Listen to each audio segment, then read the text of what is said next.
Welcome back Puthuyugam FM ஸ்டேஷன்ல இனியவா இந்த நிகழ்ச்சியை கேட்டு என்ஜாய் பண்ணிட்டு இருக்கீங்க. வித் ஆச்சு வரேன் ஆர்ச்சி சௌமியா. இன்டர்நேஷனல் சண்டே அப்படின்னு சொல்லலாமா இது? சர்வதேச சூரிய தினம். அதே நம்ம சர்வதேச சூரிய தினம். ஏன்னா சண்டேனா வந்து அந்த சண்டே நினைச்சு போறாங்க. பட் பாருங்க நம்ம எல்லாருக்குமே சண்டே இருக்கு, ஹாலிடே இருக்கு. பட் சண்டுக்கு மட்டும் தான் சண்டேவே இல்ல.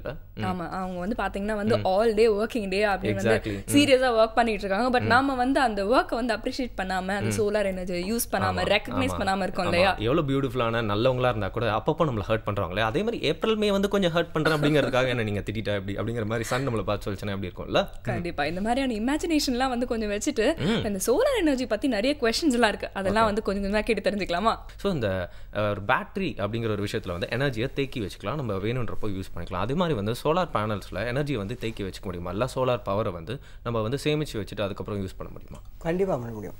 அதாவது சோலார் எனர்ஜியை ஸ்டோர் பண்ணிவிட்டு அப்புறம் கொடுக்குறது வந்து நைட் டைமுக்கு தான். அது டே டைமுக்கு அப்படி கிடையாது. டைரெக்டாக எஸ்எம்பிஎஸ் சுவிட்ச் மோட் பவர் சப்ளை யூஸ் பண்ணி வர அந்த ஒரு 12 வோல்ட்டோ 48 வோல்ட்டோ அந்த வோல்ட்டை அப்படியே 230 வோல்ட்டை கன்வெர்ட் பண்ணி ஓவரால் வீடு ஃபுல்லாக கொடுத்துடலாம். வீடோ இல்லை வணிக நிறுவனங்களுக்கோ கொடுத்துடலாம். ஸோ சாத்தியம் இருக்குது அப்படிங்கிறத சொல்லிட்டு தான் பண்ணிட்டு இருக்கோம். இப்போ இது பேட்டரியில் ஸ்டோர் பண்ணுறது எதுக்குன்னு சொன்னால் நைட் டைம் யூஸ் பண்ணுறாங்க பாருங்க, அவங்களுக்கு வேணும். ரெண்டாவது வந்து அடிக்கடி மேகமூட்டமான பகுதிகள் இருக்கு பாருங்க, அவங்களுக்கு வேணும். இப்போ நீங்கள் விவசாயம் எடுத்தீங்கன்னா அங்கே பேட்டரி கிடையாது, அவங்க நேராக சோலார் பவர் எடுக்கிறாங்க. விவசாயம் அப்படின்னு சொன்னோன்னே எனக்கு ஒரு கொஸ்டின் நடக்குது சார். இப்போ பார்த்தீங்கன்னா வந்து வாட்ச் இருக்குது, ஜென்ஸ் வாட்ச், லேடிஸ் வாட்ச். அதான் அப்போல்லாம் பார்த்தீங்கன்னா உலகம் ஃபுல்லாக ஒரே வாட்ச் தான். நான் ஓல்ட் அண்ட் ஏன்ஷியன்ட் டைம்ஸில் சொல்கிறேன். சன்னை வச்சு வந்து டைம்லாம் பார்த்துட்டு இருந்தாங்க. ஸோ ஏன்ஷியன்ட் டைம்ஸில் என்னென்ன விஷயங்களுக்கெல்லாம் கரெக்டாக யூட்டிலைஸ் பண்ணிக்கிட்டாங்க சன்னை? சூரியனை நம்ம நாட்டை பற்றி இருக்கும். உலகத்திலேயே சூரிய சித்தாந்தம்னு சூரியனை பற்றி ஒரு புஸ்தகம் வந்த முதல் நாடு இந்தியா. அதில் பெருமைப்பட்டுக்கிறோம். சூரியனை எப்படி போவார், சூரியன் எத்தனை மணிக்கு வரும், எப்போ சூரியன் வெப்பகாலம் இருக்கும், இப்போ கணிச்ச நாடு இந்தியா. அதே மாதிரி விவசாயத்துலேயும் சூரியனை பயன்படுத்தி நம்ம விவசாயம் பண்ணியிருக்கோம். எந்த நேரத்தில் சூரியன் வெப்பம் அதிகமாக இருக்கும் அந்த டைமில் பயிர் வைக்காமல் சூரியன் சாயிற நிலையில் வந்து பயிர் வச்சு ஆடி மாதத்தில் விதை வச்சு அப்படின்னா சூரியனை ஒட்டி தான் மனிதனுடைய பரிணாம வளர்ச்சி. அது அதனால் சூரியன் இல்லை. ஆனால் சூரிய சக்தியை நம்ம எப்படி யூஸ் பண்ணோம் அந்த காலத்தில் அப்படின்னா கண்டிப்பாக வீட்டுக்குள்ளே சூரியனுடைய ஒளி வர்ற அளவுக்கு வீடை கட்டமைச்சாங்க. நடுவில் பிரம்மம் சொல்லுவாங்க. இப்போ வாஸ்துன்னு சொல்கிறோம். பட் பழங்காலத்தில் வந்து வீட்டில் சாயந்தரம் 6 மணி வரைக்கும் எந்த வெளிச்சமும் கிடையாது சூரிய ஒளியை தவிர.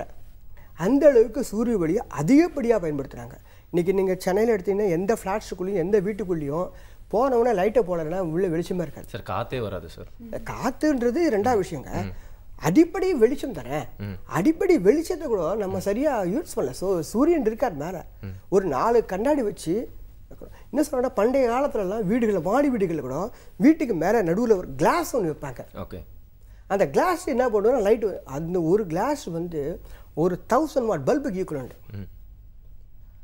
இன்னும் பள்ளிக்கூடங்களில் கூட அந்த ஓடு மேலே 2 இது வைப்பாங்க, ஒரு கண்ணாடி ஓடு வைப்பாங்க. ஓகே. அதோட ரிஃப்ராக்ஷன் ரொம்ப அதிகமாக இருக்கும்ல. பசங்களுக்கு டியூப்லைட் தேவையில்லை. இன்றைக்கி பார்த்தீங்கன்னா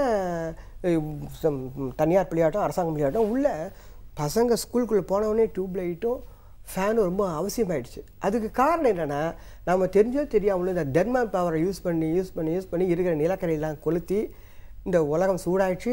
தெரிஞ்சோ தெரியாமலும் கிட்டத்தட்ட 2-3 டிகிரி இன்க்ரீஸ் ஆகிடுச்சுன்னு சொல்லியிருக்காங்க. நமக்கு நல்லாவே தெரியுது. ஒரு 10 வருடங்களுக்கு முன்னாடி இப்போ அதிகமாகவே வெப்பத்தை உணர்றோம். நம்ம வீடுகளில் வந்து நீங்கள் வந்து சூரிய சக்தியை சூரிய ஒளியை உள்ளே வரா மாதிரி கரெக்டாக ப்ராப்பராக பயன்படுத்திட்டிங்கன்னா டியூப்லைட்டோட எண்ணிக்கை குறைக்கலாம். அதே மாதிரி சூரிய ஒளியை இப்போ ஏர் கண்டிஷன் பண்ணுற இடங்கள் வச்சுக்கோங்களேன், அவங்க என்ன பண்ணுறாங்கன்னா சுற்றி கிளாஸ் போட்டுறாங்க. அந்த கிளாஸில் என்ன ஆகுதுன்னா உள்ளே வெளிச்சம் வரல. ஆனால் வெளிச்சம் வந்தால் ஏர் கண்டிஷன் பாதிக்கணும். சரி, ஓகே. ஆனால் அந்த கிளாஸுக்கு பதிலாக சோலார் பேனல் போட்டால் என்ன ஆகும்? அவங்களுக்கு என்ன ஏர் கண்டிஷன் பவர் யூஸ் பண்ணுறாங்களோ அது பாதி பவரை அந்த சோலார் பேனல்லேருந்து எடுத்துக்கலாம். இப்போ ஜெர்மனில் ஒரு ட்ரெயின் ஒன்று விட்டுருக்காங்க. அந்த ட்ரெயினில் என்ன, எல்லா நாட்டிலையுமே ட்ரெயின் எல்லாமே ஏர் கண்டிஷன் தான் எக்ஸப்ட் இந்தியா தவிர. அந்த ட்ரெயினில் என்ன பண்ணியிருக்காங்கன்னா மேலே ஃபுல்லாக சோலார் பேனல் விட்டுட்டாங்க. ஏன்னா ட்ரெயினுக்கு மேலே யாரும் போக வேண்டிய வேலை கிடையாது, ட்ரெயின் மேலே எந்த வேலையும் கிடையாது. சரி, சோலார் பேனல் விட்டோன்னே அந்த ட்ரெயினோட ஓவரால் எலக்ட்ரிசிட்டி இப்போ வந்து 13% வந்து லாஸ். ஓகே. எவ்வளோ 13% தான் லாஸ் ஆகிருக்கு. அப்போ மிச்சம் அவங்களோட ரெஸ்ட் ஆஃப் திங்ஸ் வந்து ப்ராஃபிட்டு. அவங்க மின்சாரத்தை சேமிச்சிட்டாங்க. இப்போ உதாரணத்துக்கு ட்ரெயின் போயின்னே இருக்குது, திடீர்னு கரண்ட்டு கட்டு பவர் கட்டுனா கூட 8 மணி நேரம் ஏர் கண்டிஷன் ஒர்க் பண்ணும். இப்போ கலிஃபோர்னியாவில் ஒரு புது சட்டம் எடுத்துருக்காங்க, கார் மேலே கூட நீங்கள் வந்து சோலார் பேனல் வைக்கணும் அப்படின்ட்டு. சொல்கிறது பார்த்தீங்கன்னா வந்து ரொம்ப ப்ரொடக்டிவாக இருக்குது, அந்த விஷனே வந்து ரொம்ப நல்லா இருக்கு இல்லையா? கண்டிப்பாக. அதுவும் நம்ம நாட்டில் பார்த்தீங்கன்னா வந்து இந்த பெட்ரோல் விலை ஏறிக்கிட்டே போகுது, அதே மாதிரி மின்சார தட்டுப்பாடும் இருக்குது. ஸோ ஐ திங்க் இந்த மாதிரியான சட்டங்கள் கூட நம்ம இதில் எடுத்துகிட்டு வந்தாங்கன்னா கொஞ்சம் நல்லா இருக்கும்னு நினைக்கிறேன். இப்போ வீடு கட்டிங்கன்னா மேலே பேனல் வைங்க அந்த மாதிரியா? ஆமாம், அது லா கட்டாயம். அமெரிக்காவில் அந்த வீடு கட்டும் போது கண்டிப்பாக பேனல் இருக்கணும், தெர்மல் சிஸ்டம் இருக்கணும் அப்படின்னு அவங்க லா எடுத்து வந்துட்டுருக்காங்க. நம்ம ஊர்லேயும் இருக்குது, பெரிய பெரிய 5 ஸ்டார் ரோட்லலாம் பார்த்தீங்கன்னா அந்த சட்டம் அமல்படுத்தியிருக்காங்க. பொதுவாக பார்த்தீங்கன்னா இந்தியன்ஸ்லாம் வந்து அமெரிக்கன் ட்ரெண்டை சீக்கிரமாக ஃபாலோ பண்ணுவாங்க, இந்த ட்ரெண்டையும் ஃபாலோ பண்ணுவாங்க அப்படின்னு. கண்டிப்பாக. அதே மாதிரி மேம் இப்போ எந்த ஒரு விஷயமா இருந்தாலும் ஈகோ ஃப்ரெண்ட்லியாக இருக்கா அப்படிங்கிறது வந்து ஒரு முக்கியமான விஷயம். ஏன்னா இன்றைக்கி காலகட்டத்தில் எல்லாமே ஈகோ ஃப்ரெண்ட்லியாக இருக்கணும் அப்படின்னு அட்வைஸ் பண்ணுறோம் இல்லையா? ஸோ இந்த சோலார் எனர்ஜி எந்த அளவுக்கு ஈகோ ஃப்ரெண்ட்லியாக இருக்கும்? anything that is used electronically, நம்ம கேட்ஜெட்ஸ், மொபைல் ஃபோன்ஸ் அதெல்லாம் கூட ஈகோ ஃப்ரெண்ட்லி கிடையாது. ஆனால் நம்ம நேச்சுரல் ரிசோர்ஸாக எதை யூஸ் பண்ணாலும் ஈகோ ஃப்ரெண்ட்லியாக தான் இருக்கும். அதனால சோலார் எனர்ஜி வந்து ரொம்ப ஈகோ ஃப்ரெண்ட்லியான resource which is very prompt to be used in India. Because India being a tropical country, நம்மளுக்கு வந்து அவ்வளோ சோலார் எனர்ஜி யூஸ் பண்ணுறதுக்கான வாய்ப்பு உண்டு. ஓகே, ஸோ மேம் சொன்ன மாதிரி பார்த்தீங்கன்னா வந்து India is a tropical country. So இங்கே எக்கச்சக்கமான சோலார் எனர்ஜி வந்து இருக்குது, அது நம்ம வந்து சரியாக பயன்படுத்தினாலே போதும் அப்படின்னு நினைக்கிறேன் இல்லையா? கொட்டி கடக்க யூஸ் பண்ணிக்கோங்கப்பா அப்படிங்கிறது தான் இங்கே பிளைண்ட் போல இருக்குது. ஸோ ஹியூமன்ஸ் தான் வந்து ஈகோ ஃப்ரெண்ட்லியாக இல்லாமல் இருக்காங்க அப்படின்னு நினைக்கிறேன் இல்லையா? அண்ட் சார், இப்போ வந்து ஒரு இமேஜினரி கொஷின் உங்ககிட்ட கேட்கணும். போங்கடா, நீங்கள் வந்து நான் இருந்தால் உங்களுக்கு அருமையே தெரியாது, நான் போகிறேன் அப்படின்னு சொல்லிட்டு ஒரு சூரியன் காணாமல் போயிடுச்சு அப்படின்னு வச்சுக்கோங்களேன், நம்மளுக்கு என்ன மாதிரியான இம்பாக்ட்ஸ்லாம் ஏற்படும்? மனிதன் இப்போ வந்து பூமியில் இருக்கிற ரிசோர்ஸ்லாம் போயிடுச்சுன்னு சொன்ன உடனே சந்திரனிலிருந்து நமக்கு ரேடியோ ஆக்டிவிட்டி மில் கிடைக்குமா, நம்ம இன்னொரு நியூக்ளியர் பிளான்ட், இதோட பவர்ஃபுல் நியூக்ளியர் பிளான்ட் வந்து நம்ம இன்ஸ்டால் பண்ணுறதுக்கு வேறு கிடைக்குமான்ட்டு அப்படின்ட்டு ரேடியோ ஆக்டிவ் மெட்டீரியலாக தேடிட்டு போகிறான். எங்கே போகிறான்? சந்திரன்லேயே இன்றைக்கி ஒரு போட்டி நடக்குது. கிட்டத்தட்ட நாம் போயிருக்கோம், சைனா போயிருக்கு, ஜப்பான், எல்லா நாடும் போயிடுச்சு. ஏன் காரணம்னா அங்கே நிறைய இயற்கை வளங்கள் இருக்குது, அதை தோண்டி கூட்டிட்டு எடுத்துகிட்டு வந்துட்டோம்னா அதில் பங்கு நமக்கு இருக்குல்ல, அதுக்காக போகிறோம். சரி, இப்போ சூரியனே போயிடுச்சு. இப்போ இந்த வருஷங்களில் நம்ம வந்து செவ்வாய் கிரகத்துக்கு போகிறத பற்றி யோசிக்கிறோம். சூரியன் மங்க ஆரம்பிச்சுன்னு சொன்னால் நம்ம இந்த சூரிய குடும்பத்துலேருந்து வெளியேறி எக்ஸ்ட்ரா சோலார், ஓகே, அதுக்கு நம்ம தாண்டி போயிடுவோம். அதெல்லாம் நிச்சயமாக நடக்கும், நடக்காத ஒன்றுமே கிடையாது உலகத்தில். ஏன்னா மனிதன் வந்து என்றைக்குமே வந்து அவனுடைய அடிமனதிலேயே இல்லாத ஒன்று தேடுறது தான்.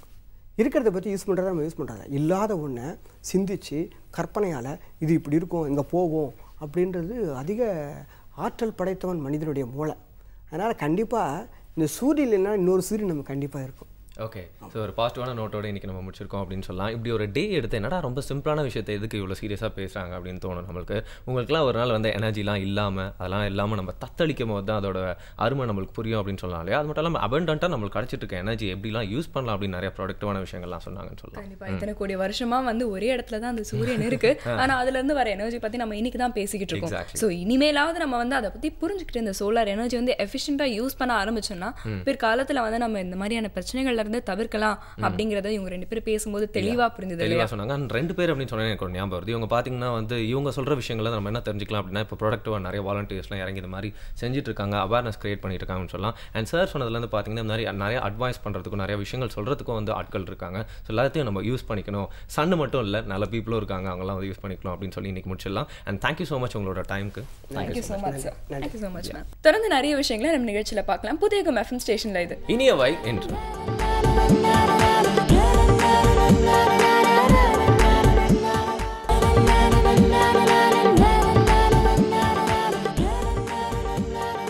Welcome back. இனியவை என்ற நிகழ்ச்சியை எல்லாருமே சந்தோஷமா கேட்டு என்ஜாய் பண்ணிருக்கீங்க with your RJ Varunan, RJ Soumya அவர்கள். ஓகே, நம்ம ரெண்டு ஸ்பெஷல் கெஸ்டும் பாத்தீங்கன்னா ரொம்ப தெளிவா ரொம்ப அழகா வந்து எக்ஸ்பிளைன் பண்ணிட்டு போயிட்டாங்க வரும்.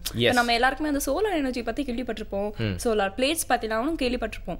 ஆனா வந்து அதுல சின்ன சின்ன கன்ஃபியூஷன்ஸ் இருந்தது, சின்ன சின்ன டவுட்ஸ்லாம் இருந்தது. எனக்கு இன்னைக்கு எல்லாமே கிளியர் ஆயிடுச்சு. எக்ஸாக்ட்லி. நம்ம ரெண்டு பேரும் மட்டுமே வந்து நிறைய விஷயங்களை பேசிட்டு இருந்தா வந்து ரொம்ப போர் அடிச்சிடும் சொல்லிட்டு தான் நம்ம நிறைய கெஸ்ட்லாம் வந்து கம்பெனி கூப்பிட்டுக்கிறோம் அப்படின்னு சொன்னாங்க. எல்லாமே ஒரு கம்பெனி அப்படிங்கிறது ஒரு நல்ல விஷயம் தான் இல்லையா? நீங்க கம்பெனி அப்படின்னு சொல்லும் போது எனக்கு ஒரு விஷயம் ஞாபகம் வந்தது.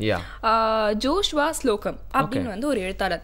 அவர் வந்து என்ன சொல்லியிருக்காருன்னா, எனக்கு இந்த தனியா இருக்கிறதுலாம் பிடிக்கவே பிடிக்காதுங்க, எனக்கு எப்பயும் ஒரு கம்பெனி வேணும். அந்த மாதிரி கம்பெனி தேவைப்படும் போது என் பக்கத்துல இருக்கிற சில விஷயம் வந்து நான் கம்பெனிக்கு வந்து வச்சிருப்பேன். அதுல ரொம்ப முக்கியமான விஷயம்னா புத்தகங்கள் தான். ஏன்னா பிரச்சனை இல்லாத கம்பெனி அதானே. நிறைய ஃப்ரெண்ட்ஸ்லாம் சேர்த்து வச்சுட்டா கண்டிப்பா வந்து ஒரு ஆர்குமெண்ட்டோ இல்லை வந்து ஒரு தவறான சிந்தனைக்கோ போறதுக்கான வாய்ப்பு இருக்கு. பட் ஒரு புக் அப்படின்னு எடுத்துக்கிட்டோம்னு பாத்தீங்கன்னா ஒரு பெஸ்ட் ஃப்ரெண்ட் அப்படின்னு சொல்லலாம் இல்லையா? புக் வந்து ஒரு பிரச்சனையே இல்லாத ஒரு பெஸ்ட் ஃப்ரெண்ட்னு சொல்லலாம் இல்லையா? கரெக்ட் நீங்கள் சொன்னது. ஸோ ஒரு பிரச்சனை இல்லாத பெஸ்ட் ஃப்ரெண்டை பற்றி இப்போ பார்த்துக்கலாம். திரைப்படங்கள் சம்பந்தமான நூல்களை படித்து ஓரளவு உலக திரைப்பட வரலாறை பற்றி தெரிந்து கொண்டேன். அதே நேரத்தில் 1970களில் நான் பூனே திரைப்படக் கல்லூரியில் நடந்த திரைப்பட ரசனை வகுப்பு ஒன்றில் கலந்து கொண்டேன். அப்போது அங்கு சர்வதேச படங்களை பற்றிய ஒரு அறிமுகம் எனக்கு கிடைத்தது. ஏராளமான தொடக்க கால படங்கள், வரலாற்று முக்கியத்துவம் வாய்ந்த படங்கள், இந்த கிளாசிக் ஃபிலிம் என்று சொல்கிறோமே, இந்த மாதிரி படங்களை எல்லாம் பார்க்கும் அனுபவம் எனக்கு அங்கே கிடைத்தது. அதிலிருந்து நான் சர்வதேச படங்களையும் திரைப்பட அரங்குகளிலேயோ அல்லது தொலைக்காட்சி மூலமாகவோ உலக திரைப்பட விழாக்களில் பங்கு கொண்டோ நான் அந்த உலக படங்களை பார்க்கும் வழக்கத்தை ஏற்படுத்தி கொண்டேன். அந்த வகையில் கிட்டத்தட்ட 20 சர்வதேச திரைப்பட விழாக்களில் கலந்து கொண்டு ஒவ்வொரு திரைப்பட விழாக்களிலும் 30-40 படங்களை பார்ப்பது என்ற வழக்கத்தை ஏற்படுத்தி கொண்டேன். அவற்றில் ஏராளமான படங்கள் என் மனதை கவர்ந்தவை. அப்படி என்னை கவர்ந்த 100 படங்களை நான் ஒரு பட்டியலிட்டால் அதில் சில படங்கள் தொடர்ந்து இடம்பெற்று கொண்டே வரும். உதாரணமாக சிட்டிசன் கேன், பேட்டில்ஷிப் பொட்டம்கின், பைசைக்கிள் தீவ்ஸ், ரஷோமான், லாஸ்ட்ராடா போன்ற படங்கள் திரும்ப திரும்ப பார்க்க தகுதியானவை. அவ்வாறு நான் பார்த்து ரசித்த படங்களில் ஒன்று அமெரிக்க திரைப்படமான கசாபிளாங்கா. 1942ஆம் ஆண்டு வெளியான இப்படம் உலக கிளாசிக் ஃபிலிம் என்ற வகையில் மிகவும் புகழ்பெற்றது. இந்த படத்தை பற்றி கேள்விப்படாத ரசிகர்களோ விமர்சகர்களோ மாணவர்களோ இருக்க மாட்டார்கள். மைக்கேல் கர்டிஸ் என்பவர் இயக்கிய அந்த திரைப்படத்திற்கு சிறந்த படம், சிறந்த இயக்குனர், சிறந்த திரைக்கதை என்ற வகையில் 3 ஆஸ்கார் விருதுகள் அளிக்கப்பட்டன. அந்த படத்தினுடைய கதாநாயகனாக நடித்தவர் ஹம்ப்ரி டி ஃபாரஸ்ட் போகார்ட் என்பவர். அவர் மொராக்கோ என்ற நாட்டில், அதாவது அமெரிக்காவின் வடமேற்கு திசையில் இருக்கின்ற மொராக்கோ என்ற நாட்டில் அவர் ஒரு உணவு விடுதியை நடத்தி கொண்டிருப்பார். அந்த விடுதிக்கு ஒரு பெண்மணி தன்னுடைய கணவனுடன் வருவாள். அவள் யார் என்றால் அவருடைய முன்னாள் காதலி. ஏற்கனவே அவர்கள் வேறு ஒரு நாட்டில் சந்தித்து பழகி ஒருவர் விரும்பி இருப்பார்கள். சந்தர்ப்ப சூழ்நிலை காரணமாக அவர்களால் திருமணம் செய்து கொள்ள இயலாமல் போய்விடும். ஆகவே அவர் மொராக்கோ நாட்டிற்கு வந்து அந்த உணவு விடுதியை நடத்தி கொண்டிருப்பார். அந்த காலகட்டத்தில் அவருடைய முன்னாள் காதலி தனது கணவருடன் அங்கு வந்து அவரிடம் ஒரு உதவி கேட்பார். அவருடைய அந்த பெண்மனுடைய காதலன், அதாவது இன்றைய கணவன், ஒரு செக்கோஸ்லாவேகியா நாட்டைச் சேர்ந்தவர். அவர் ஜெர்மனி நாசி படைகளுக்கு எதிராக உளவு பார்த்தவர் என்ற முறையில் அவரை கொல்ல வேண்டும் என்று நாசி படையினர் அவரை துரத்தி கொண்டிருப்பார்கள். அவள் அந்த உணவு விடுதிக்கு வந்து கதாநாயகனாகிய ஹம்ப்ரி போகார்டை சந்தித்து, எனது கணவன் இங்கிருந்து தப்பித்து அமெரிக்கா போவதற்கு உங்களால் உதவ முடியுமா என்று கேட்பாள். அவளை தவிர்ப்பதா அவளுடைய கணவனுக்கு உதவி செய்வதா என்ற ஒரு தர்ம சங்கடமான நிலைமையில் அந்த கதாநாயகன் இருப்பார். அவரை தேடி ஏன் அவள் வந்தார் என்றால், அந்த நாட்டிலிருந்து அமெரிக்காவுக்கு தப்பித்து செல்லும் பலருக்கு கதாநாயகன் உதவி இருக்கிறார் என்ற ஒரு தகவல் அவளுக்கு தெரிந்த காரணமாக தனது கணவனை கூட்டிக் கொண்டு அங்கே வந்திருக்கிறாள். இவர் பல முயற்சிகளுக்கு பிறகு பலரை சந்தித்து பல தொடர்புகளை ஏற்படுத்தி கொண்டு அந்த தன்னுடைய முன்னாள் காதலியின் இந்நாள் கணவனை அந்த நாட்டிலிருந்து தப்பித்து, நாஜி படைகளினுடைய துரத்தலிலிருந்து தப்பித்து அமெரிக்கா செல்வதற்கு ஹம்ப்ரி போகார்ட் உதவுவார். நியூயார்க் நகரத்தில் உள்ள பிராட்வே பகுதியில் ஏராளமான நாடக அரங்குகள் உள்ளன என்பது எல்லோருக்கும் தெரியும். அங்கு வந்து நாடகங்களில் நடிக்க தொடங்கினார். அந்த நாடகங்களில் நடித்து அவர் புகழ்பெற்று திரைப்பட உலகுக்கு வந்தார். நாடகங்களிலும் சரி, ஆரம்பகால அவருடைய திரைப்படங்களிலும் சரி, அவர் வந்து அடியாட்களாக, அதாவது தாதாவின் அடியாட்களாக இப்படிப்பட்ட பாத்திரங்களை, அதாவது எதிர்மறை கதாபாத்திரங்களே அதிகமாக நடித்தவர் அவர்.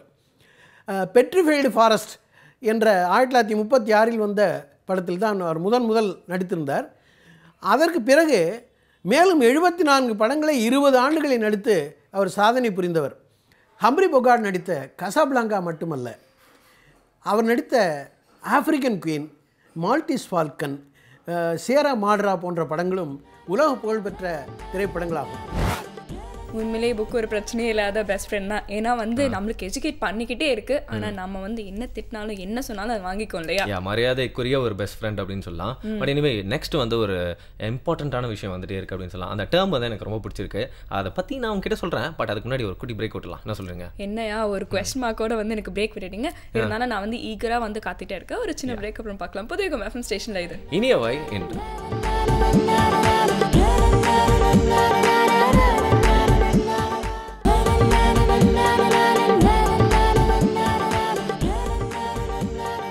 Welcome back. இனியா வேண்டிய நிகழ்ச்சியை புதிய எஃப்எம் ஸ்டேஷன்ல எல்லாருமே என்ஜாய் பண்ணிட்டு இருக்கீங்க. வேற யார் கூட? With your RJ Varanan, RJ Soumya அவர்கள். ஆர்ஜே சௌமியா வந்து ஈகரா வெயிட் பண்ணிட்டு இருக்காங்க. ஏதோ ஒரு வேர்ட் சொன்னீங்களே गाइस, சொல்லிடுங்கயா. அளவில்லாதவன் அப்படின்னா யாருன்னு தெரியுமா உங்களுக்கு? அளவில்லாதவன் இல்ல நீங்களே சொல்லிடுங்க. பெரியவன். பெரியவன் மிக பெரியவன். ஓகே, நம்ம கடவுளை வந்து நம்ம அப்படிலாம் கூட சொல்லலாம் அப்படின்னு சொல்லலாம் இல்லையா? ஓகே, அப்பாவும் கடவுள் தானேயா நம்ம எல்லாருக்கும். ஓகே, நீங்கள் இப்போ சென்டிமெண்ட்குள்ளே போகிறீங்க. பட் நான் வந்து ப்ராக்டிக்கலாக என்ன சொல்கிறேன் அப்படின்னா வந்து அளவில்லாதவன் ஏன் அப்படி கடவுளை சொல்கிறாங்க அப்படின்னா வந்து அவர் நம்ம மெஷரே பண்ண முடியாது. அவர் தூண்லேயும் இருக்கார், துரும்புலையும் இருக்கார் இல்லையா? ஸோ இந்த விஷயத்தை பற்றி தான் வந்து நம்ம ஆறுமுகம் சார் நம்ம கிட்ட பேச போகிறாரு. ஓகே, நாம பேசும்போது இவ்வளோ இன்ட்ரெஸ்டிங்காக இருக்குன்னா கண்டிப்பாக அவர் பேசும்போது இன்னும் இன்ட்ரெஸ்டிங்காக இருக்கும். வெயிட் பண்ணிருக்கேன், பார்க்கலாம். மனிதர்களுக்கு மத்தியில் தான் நம்ம பிறக்கிறோம், மனிதர்களுக்கு மத்தியில் தான் வாழ்கிறோம், மனிதர்களுக்கு மத்தியில் தான் நம்முடைய வாழ்க்கை முடிந்து போகிறது. ஆக மொத்தத்தில் ஒட்டு மொத்தமாக இந்த உலகத்தில் மனிதர்களுக்கு மத்தியில் தான் நம்ம இருக்கோம். ஆனாலும் கூட பக்கத்தில் இருக்கிற மனிதனோடு தொடர்பு கொள்வது என்பது இன்றைய தேதியில் ரொம்ப அருகிப்போன ஒரு சங்கதியாக இருக்கிறது. நம்ம யாரையும் பக்கத்தில் இருக்கிறவனை மதித்து என்னன்னு கேட்குறதில்ல, பேசுகிறதில்ல. வேறு எதோடு நம்ம வாழ்ந்துக்கிட்டு இருக்கோம் அப்படின்னு பார்த்தா கருவிகளின் துணையோடு நம்ம வாழ்ந்துக்கிட்டு இருக்கோம். எல்லாருடைய சட்டைப்பைக்குள்ளும் ஒரு மின்னணு கருவி ஒன்று இருக்கிறது.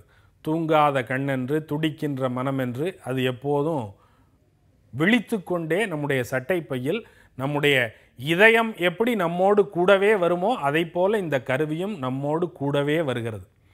இந்த கருவியின் வழியாகத்தான் நாம் உலகத்தை பார்க்கிறோம். இந்த கருவியோடு தான் நம்ம இந்த உலகத்தில் வாழ்கிறோம். இந்த கருவியின் வழியாகத்தான் மற்றவர்களையெல்லாம் தொடர்பு கொள்கிறோம். பக்கத்தில் இருக்கிறவங்க யாரையும் நமக்கு கண்ணில் தெரியலை. நம்முடைய உற்றார் இருக்கிறார்கள், உறவினர்கள் இருக்கிறார்கள், நட்பு இருக்கிறது, சுற்றம் இருக்கிறது. இவர்கள் யாரையும் நமக்கு தெரியலை. தாயோடு தொடர்பு கொள்ள முடியலை, தகப்பனோடு உறவாட முடியலை, மனைவியை மதிக்க தெரியலை, பிள்ளைகளை கவனிக்க தெரியலை. இவர்கள் யாரும் நம்முடைய கண்ணில் படாமல் எங்கோ உலகத்தினுடைய வேறொரு மூலையில் நட்ட நடு இரவில் உறங்கி கொண்டிருக்கிற ஒருவனை இந்த கருவியின் வழியாக கூப்பிட்டு எப்படி இருக்க அப்படின்னு கேட்டுக்கிட்டு இருக்கான்.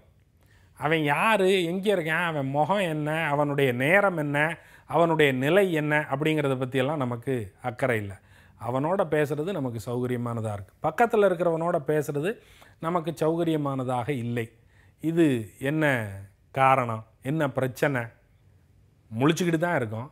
ஆனால் நம்ம விழிகள் பக்கத்தில் இருக்கிறவர்களை பார்க்க மறுக்கின்றன. காது திறந்து தான் இருக்குது, ஆனாலும் பக்கத்தில் இருக்கிறவனுடைய குரல் நம்முடைய காதுகளில் விழவில்லை. எந்த நேரமும் இந்த கருவியில் நம்முடைய விரல்கள் விளையாடி கொண்டே இருக்கின்றன. அந்த கருவியின் வழியாகத்தான் எல்லாவற்றையும் பார்க்கிறோம், கேட்கிறோம், முகர்கிறோம், எல்லாவற்றையும் செய்கிறோம். கருவி இல்லைன்னா நமக்கு வாழ்க்கையே இல்லை அப்படிங்கிறது மாதிரி ஒரு நிலைமை உண்டாகிவிட்டது.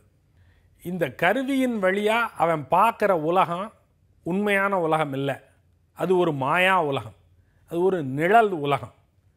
அங்கே இருக்கிறது எதையும் கிள்ளி பார்த்து நீங்கள் நிரூபிச்சுக்க முடியாது, பொய் அது. அது வழியாக தான் பார்க்குறான். இவங்க சிரிக்கிறத கூட மனுஷங்கிட்ட சிரித்து காட்டினா நல்லா சிரிக்கலாம், வாயை விட்டு சிரிக்கலாம். ஆனால் இவங்க சிரிக்கும்போது ஒலியே வராது. ஏன் ஒலியே வராது அப்படின்னா அவன் கருவியின் வழியாக சிரிக்கிறான். இந்த கருவியில் நான் சிரிக்கிறேன் அப்படிங்கிறத எழுதி காட்டுவான், லொல் அப்படின்னு எழுதுவான். என்னடா லொல்லுன்னு எழுதுறான், நாய் குறைக்குதா அப்படின்னு நினச்சா இல்லைப்பா அவன் சிரிக்கிறான் அப்படின்னாங்க. எனக்கு லொல்லுன்னா சிரிக்கிறதுன்னு எப்படா அர்த்தம் அப்படின்னு கேட்டால், இல்லைங்க அது இங்கிலீஷில் LOL அப்படின்னு எழுதியிருக்கான் இல்லையா. LOL அப்படின்னா என்ன அர்த்தம்? லாஃபிங் அவுட் லவுட்லி அப்படின்னு அர்த்தம். உறக்க சிரிக்கிறேன் அப்படின்னு அவன் சொல்கிறான், அப்போ அவன் சிரிக்கிறான்னு தானே அர்த்தம் அப்படின்னா. அப்புறம் பக்கத்தில் ஒரு பொம்மை ஒன்று போடுவாங்க, ஒரு மொட்டைத்தலை பொம்மை, நல்லா ஈன்னு வாயை தூக்கிக்கிட்டு இருக்கிற மாதிரி, ஸ்மைலி அப்படின்னு அதுக்கு பேர் வச்சுருக்காங்க. அப்படின்னா அவன் சிரிக்கிறான்னு அர்த்தம். அந்த வாய் இப்படி தலைகீழாக கவுந்துருந்துச்சுன்னா அவன் வருத்தத்தில் இருக்கான் அப்படின்னு அர்த்தம். இப்படியெல்லாம் சிரிக்கிறதையும் அழுகிறதையும் உலகத்தில் எங்கேயாவது எவனாவது எழுதி காட்டுவானா அப்படின்னு நான் கேட்டேன். அவன் கேட்டான், நீங்கள் கடவுளையே எழுதித்தானே காட்டினீங்க, கடவுளையே கல்லில் எழுதித்தானே காட்டினீங்க, படத்தில் எழுதித்தானே காட்டினீங்க, கடவுளை எவனா நெசத்தில் நேரில் பார்த்துருக்கானா? அது மாதிரி தான்ப்பா இதுவும். நான் சிரிக்கிறேங்கிறத எழுதி காட்டுறேன், நான் அழுகிறேங்கிறத எழுதி காட்டுறேன், நான் நாக்க துருத்துறேன் அப்படிங்கிறதையும் அப்படின்னு எழுதி காட்டுறேன், எல்லாத்தையும் நான் எழுதி காட்ட முடியும் அப்படிங்கிறான். இது பொய்யாக வல்லவா நடந்து கொண்டிருக்கிறது. பக்கத்தில் நிஜமாகவே இந்த வேலையை எல்லாம் செய்யக்கூடிய ஆட்கள் இருக்கிற போது அவர்களை பார்த்து உண்மையாகவே இந்த வேலைகளை எல்லாம் செய்யாமல் நான் எதற்காக பொய்யாக இந்த வேலையை செய்ய வேண்டும் அப்படின்னா அதில் எனக்கு ஒரு வசதி இருக்குது. என்ன வசதி? பக்கத்தில் இருக்கிறவனை பார்த்து நான் சிரித்தேன்னு வச்சுங்க, அண்ணன் நம்மளை பார்த்து நல்லா தான் சிரிக்கிறாரு, அண்ணன் ஒரு 10 ரூபா இருந்தால் கை மாற்று கொடுங்க, நாளைக்கு தந்துடுறேன் அப்படிமா. இவனை பார்த்து சிரித்தா தானே இந்த கோளாறுலாம். நேரில் பார்த்து சிரித்தா இந்த பிரச்சனையெல்லாம் இருக்குது. கம்ப்யூட்டரில் எங்கேயோ அமெரிக்காலேயோ ஆப்பிரிக்காலேயோ உட்காந்துருக்கிறவனை பார்த்து நீங்கள் சிரிச்சிங்கன்னா ஒரு 10 ரூபா கைமாற்று கொடுன்னு அவன் கேட்பானா? கேட்க மாட்டான். நமக்கு வசதி இல்லையா இது? நமக்கு ஒரு தொந்தரவும் கிடையாது. சொந்தக்காரன், மற்றவன், உற்றார், உறவினர், நட்பு எல்லாத்தையும் பக்கத்தில் வச்சுருந்தோம்னா அவெல்லாம் நம்மளை போட்டு பிச்சு பிடுங்கிடுவான். சொந்தக்காரன், உற்றார், உறவினர் இவனையெல்லாம் நம்ம பக்கத்தில் வச்சுருந்தோம்னா அவன் பூரா இதை கொடு அதை கொடு, ஒரு சிபாரிசு பண்ணு, அதை வாங்கித்தா, என்னை கொண்டு போய் போகிற வழியில் இறக்கி விட்டுட்டு போ அப்படின்னு எதையாவது ஒன்றை சொல்லி நம்மளை கொன்று எடுத்துடுவாங்க. கம்ப்யூட்டரில் அல்லது செல்ஃபோன் வகைராக்களில் அந்த பிரச்சனையெல்லாம் கிடையாது. அதில் நீங்கள் முகம் பார்த்து உரையாடி கொண்டாலும் உங்களிடத்தில் யாரும் கைமாத்து கேட்க மாட்டார்கள். அதில் நீங்கள் முகம் பார்த்து உரையாடி கொண்டாலும் வழியில் இறக்கி விட்டு போங்கள் என்று யாரும் சொல்ல மாட்டார்கள். நிம்மதியான பொழப்பு, ஒன்றும் வம்பே கிடையாது. ஆகையினால் இது சௌகரியமானதாக இருக்கிறது. ஆனால் இவ்வளவு மனிதர்கள் இருக்கிற உலகத்தில் ஒற்றையாக இருப்பதற்கு இவனுக்கு பயமாக இருப்பதனால இந்த நிழல் உலகத்தினுடைய வீரர்களை தனக்கு துணையாக கொண்டு அவன் தன்னுடைய வாழ்க்கையை அமைத்து கொள்கிறான். உண்மையிலிருந்து விலகி பொய்யாக தனக்கென்று ஒரு உலகத்தை உருவாக்கி கொண்டு இது ஒரு விர்ச்சுவல் உலகம், ஒரு மாயத்தோற்ற உலகம் என்று ஒரு உலகத்தை உருவாக்கி கொண்டு நாம் வாழ தலைப்பட்டு விட்டோம். இது சரியான வாழ்க்கை இல்லை அப்படிங்கிறது வள்ளுவருடைய அபிப்பிராயம். முல்லா நசுருத்தீன் அப்படின்னு ஒருத்தர் இருந்தான். அவன் பொண்டாட்டி ஒரு நாளைக்கு என்ன பண்ணா, ஒரு செல்லப்பிராணியாக வளர்க்குறதுக்கு ஒரு குரங்கை தூக்கிட்டு வந்துட்டான். இந்த ஆள் அதிர்ச்சி அடைஞ்சிட்டான். குரங்க போய் உலகத்தில் எங்கேயா செல்லப்பிராணியாக வளர்ப்பாங்களா? நாயை வளர்ப்பாங்க, பூனையை வளர்ப்பாங்க, ஒரு அணிலை கூட வளர்ப்பாங்க, வெள்ளலியை கூட வளர்ப்பாங்க, குரங்கை எவனாவது வளர்ப்பானா? குரங்க போய் தூக்கியாந்துருக்கேன், உனக்கு ஏதாவது இருக்கா அப்படின்னு கோபமாக அந்த அம்மாவை பார்த்து கேட்டார். அந்த அம்மா சொன்னால் அதில் என்ன தப்பு, குரங்கை வளர்த்தா என்ன, குரங்கு என்ன மட்டமா அப்படின்னா. சரி, இது குரங்கை தூக்கியாந்துருக்கியே, இது எதை சாப்பிடும்? நம்ம சாப்பிட்றது தான் அதுவும் சாப்பிடும். எங்கே தூங்கும்? நம்ம படுக்கிற படுக்கையில் தான் அதுவும் தூங்கும் அப்படின்னா அந்த அம்மா. நாத்தம் அடிக்குமே அப்படின்னார் அந்த ஆள். அதனால் என்ன, எனக்கு பழகி போனது மாதிரி அதுக்கும் பழகி போயிடும் அப்படின்னு அந்த அம்மா சொன்னான். அவர் குரங்கு நாத்தம் அடிக்குமே அப்படின்னாரு. இந்த அம்மா சொல்கிறா, நீ அடிக்கிற நாத்தத்தை விடவா இந்த குரங்கு கூடுதலாக நாற்றம் அடித்து விட போகிறது அப்படின்னு பதிலுக்கு நக்கல் பண்ணுறா அப்படின்னு அந்த கதை. இப்படி குரங்கை செல்லப்பிராணியாக வளர்ப்பதற்கு எடுத்துக்கொண்டு வந்தது மாதிரி கருவிகளை எல்லாம் செல்லப்பிராணிகளாக ஆக்கி கொண்டு நம்முடைய சுற்றம், உற்றார், உறவினர் இவர்கள் எல்லாரையும் நம்ம கை கழுவிட்டோம். திருவள்ளுவர் சொல்கிறாரு, சுற்றந்தழுவி வாழாத வாழ்க்கை வாழ்க்கையே இல்லை, பேசி கழிக்காத பொழுது பொழுதே இல்லை. எல்லாரோடும் பேசுங்கள், எல்லாரோடும் உறவாடுங்கள், சக மனிதர்களோடு துணையாக இருங்கள். அப்படி இல்லாத வாழ்க்கை வாழ்க்கையே இல்லை. எதை போல அப்படின்னா, ஒரு குளத்துக்கு கரை இல்லை அப்படின்னு சொன்னால் அந்த குளத்தில் எப்படி நீர் தங்காதோ அதை போல சுற்றமும் உற்றாரும் உறவினரும் இல்லாதவனுடைய வாழ்க்கை வாழ்க்கையாகவே இருக்காது அப்படின்னு சொல்கிறார். அதைத்தான் சொல்லுகிறது திருவள்ளுவரின் தேமதுர தமிழ். அளவளாவில்லாதான் வாழ்க்கை குளவளா கோடின்றி நீர் நிறைந்தற்று. அடுத்து பாத்தீங்கன்னா நம்ம நிகழ்ச்சியோட நிறைவு பகுதிக்கு வந்துட்டோம். இந்த சமயத்துல நம்ம யூசுவலா என்ன பண்ணுவோம், ஒரு வெப்சைட் சொல்லுவோம். நான் என்ன பண்ணேன்னா இன்னைக்கு டேக்கு சம்பந்தமான ஒரு வெப்சைட் எடுத்துட்டு வந்திருக்கேன். எடுத்துட்டு வந்துட்டீங்களா? எனக்கு ஒரு வேலை மிச்சம்பா, சொல்லுங்க. ஓகே, சூப்பரான வெப்சைட் வரும், நோட் பண்ணிக்கோங்க. www.solarenergy.org. ரொம்ப சிம்பிளான ஒரு solarenergy.org. நான் ஒரு தடவை ஸ்பெல் பண்ணி காமிக்கிறேன். SOLARENERGY.org. ரொம்ப சிம்பிளான ஒரு வெப்சைட் தான். இந்த வெப்சைட்ல போய் பார்த்தீங்கன்னா வந்து சோலார் எனர்ஜி சம்பந்தமான நிறைய விஷயங்கள் இருக்கும். அது மட்டும் இல்லாம இந்த வெப்சைட்ல ஆன்லைன் சோலார் எனர்ஜி பத்தின ட்ரைனிங் அண்ட் எஜுகேஷன் கொடுக்குறாங்க. Okay, training and education. So நம்ம பேசின எல்லா விஷயங்களும் ஒரு பிரீஃப் இருக்கும் அப்படின்னு சொல்லுங்க. கண்டிப்பா. அது மட்டும் இல்லாம இது சம்பந்தமான நிறைய டவுட்ஸ் வந்து கண்டிப்பா எல்லாருக்குமே வரும் இல்லையா? ஸோ அவங்க இந்த வெப்சைட்ல போய் பார்த்தாங்கன்னா இதை பத்தின சின்ன எஜுகேஷன் அண்ட் ட்ரைனிங் கொடுக்கறதுனால ஈஸியா இதை பத்தி அண்டர்ஸ்டாண்ட் பண்ணலாம். இந்த வெப்சைட் போய் பாருங்கப்பா, பார்த்து தெரிஞ்சுக்கிட்டீங்கன்னா நீங்க வந்து சௌமியாக்கே கற்றுக் கொடுக்கலாம். அந்த அளவுக்கு விஷயம்லாம் இருக்கு இந்த வெப்சைட்ல. உண்மையிலேயே வந்து நம்ம கத்துக்க வேண்டிய விஷயங்கள் நிறைய இருக்கு இல்லையா? ஸோ இந்த மாதிரியான குட்டி குட்டி வெப்சைட்ஸ் வந்து நிறையவே ஹெல்ப் பண்ணும் அப்படின்னு சொல்லலாம்.